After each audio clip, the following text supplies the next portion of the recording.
Hey guys. Okay. I want to make sure my camera doesn't fall over. It's going to fall. It's going to fall. Hang on. I need to set something on it. There we go. Live. Happy September 1st. Also, it is so rainy here. It's like the first cold day of fall and or AKA leggings day, AKA now I get to see how much weight I gained over the summer by hiding my hips under cute tennis skirts. Okay, today is the first Tuesday of the month. And on every first Tuesday, I have committed this year to doing a video not available. What on earth?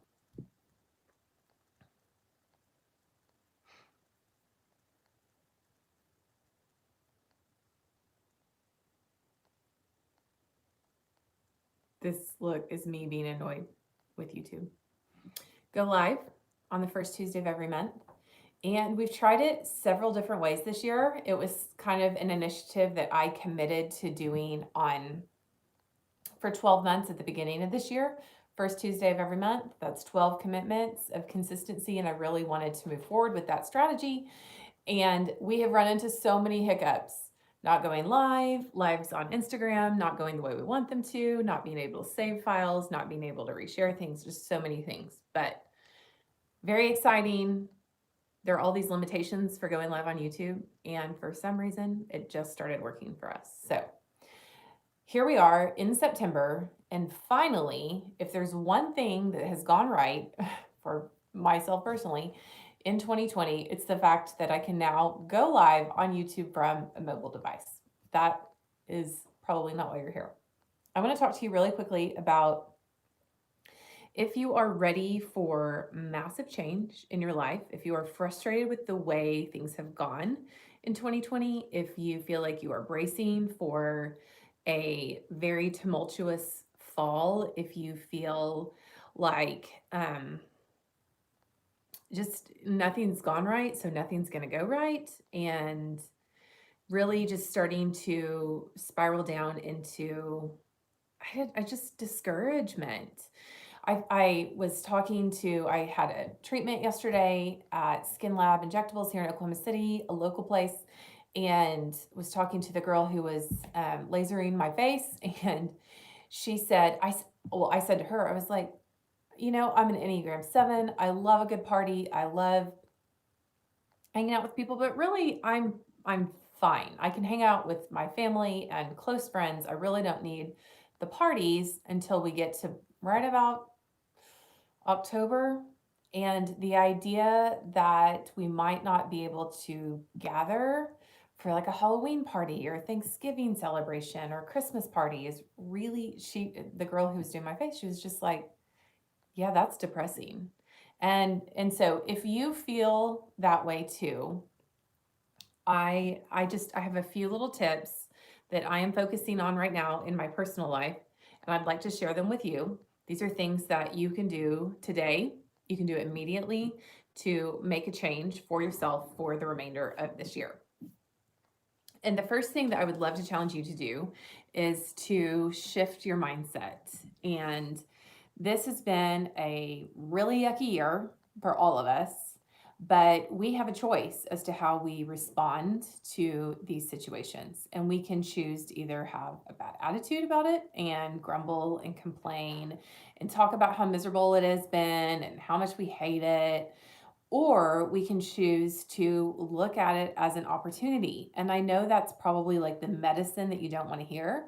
My mom used to tell me that stuff growing up, and as a teenager, you're just like, this stinks. I don't want to know that if I change my attitude about something that we might be able to improve a situation. But hands down, if there is one thing that I feel like has contributed to just my success in life, it's my attitude. And I try every time there's a problem or a challenge or something just flat out stinks. I try not to complain about it. The first thing I try to do is say, what can I learn from this? And and then instantly, the second I find like a little tiny lesson, it might be the smallest little thing, then I can be grateful for that challenge. And so I'd really like to challenge you to shift your mindset today from a mindset of um this stinks. I'm really dreading the rest of the year to what can I learn in this season? What, instead of saying this stinks, start asking yourself the question, what can I learn? And then, and then from there, shift to, and I can be grateful for that lesson because the stuff, it's just what doesn't kill you makes you stronger. But it's going to make us weaker if we complain about it. That's the catch on that one. If we want it to make us stronger, we're going to have to shift our mindsets and our attitudes about it. So I would love to challenge you guys to start doing that today. Let's just be positive for the rest of the year. Super, super, super positive and encouraging to one another. That's how we're going to make it through this. Okay, next little topic tip. Once we have reshifted our mindset and refocused on positive things and moving forward in life and finding the lessons and finding the gratitude and stuff, the next thing that we need to do is we need to know our capacity, because if we overburden ourselves, it's just going to make dealing with the rest of this stupid year all the more challenging. So when I say know your capacity, and this is something that you're probably going to hear me say a lot lately because I think it's really important, that means know how much you can accomplish in one day. It might be the number of loads of laundry you can do, or the number of times you feel like you can empty a dishwasher, or the number of phone calls you can make, or the number of emails you can send, or the number of errands you can run, or the number of appointments you can and meetings that you can have. But sit down with a pen and a piece of paper, no bad plug, and ask yourself what your capacity is on a daily basis. And I know that can fluctuate because if you only have one appointment, you're going to have more time for emails. But figure out what's most important of all those things that I just listed: phone calls, emails, errands, meetings, appointments, um, tasks, household tasks around the house. And then ask yourself, of all those things, what's most important? What needs to happen on a daily basis? And what your capacity is on those things. And one of my favorite books is a little book about time management called 168 Hours. It's a great little read, but the bottom line is we all have more time than we think we do. And if we'll look at our priorities and find the little windows of time and just, again, stay positive and have a ton of grace with ourselves and find gratitude in the things that are challenging, then we will find time to weave those tasks in. But everybody still has a capacity, only so much we can squeeze into our days. And so I've decided that my capacity is 3 scheduled appointments per day. So if I have to meet with an electrician or a client or a friend for lunch, that's 3 appointments. I'm at my max.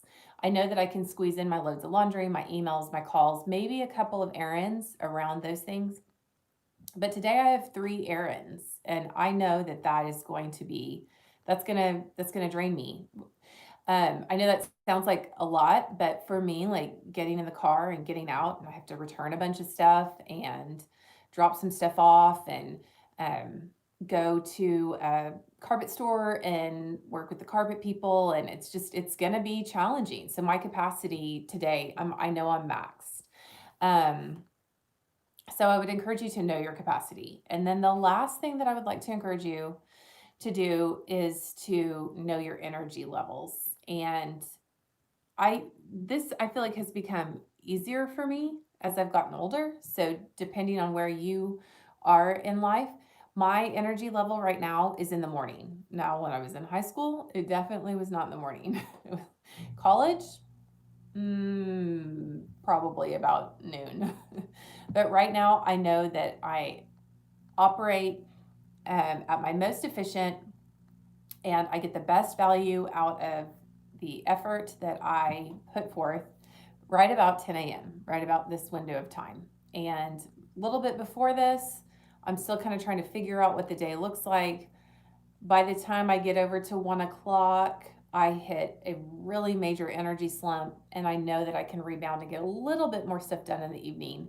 But I no longer try to fight that afternoon energy slump. I have let my family and my team know that I have to have downtime for about an hour in the afternoon.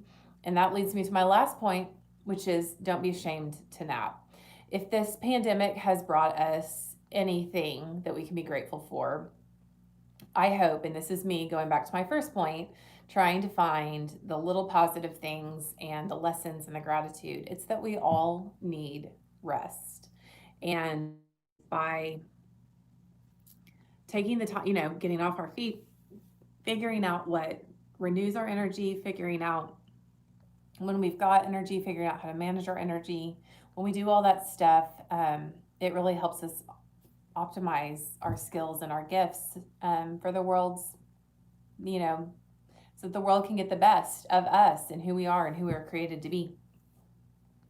And I feel like that pandemic, that this pandemic has brought that to our family, the ability to be a little bit more flexible and find some time to spend with family and um, re-energize and rejuvenate ourselves.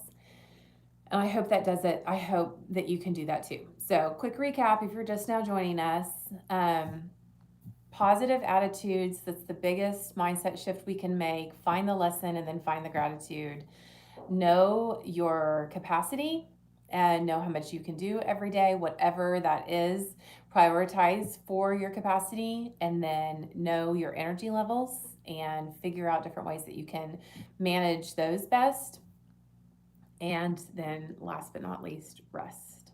So that's a little heart to heart talk for Tuesday, September 1st. And I hope you guys have a good day and a good week. Bye.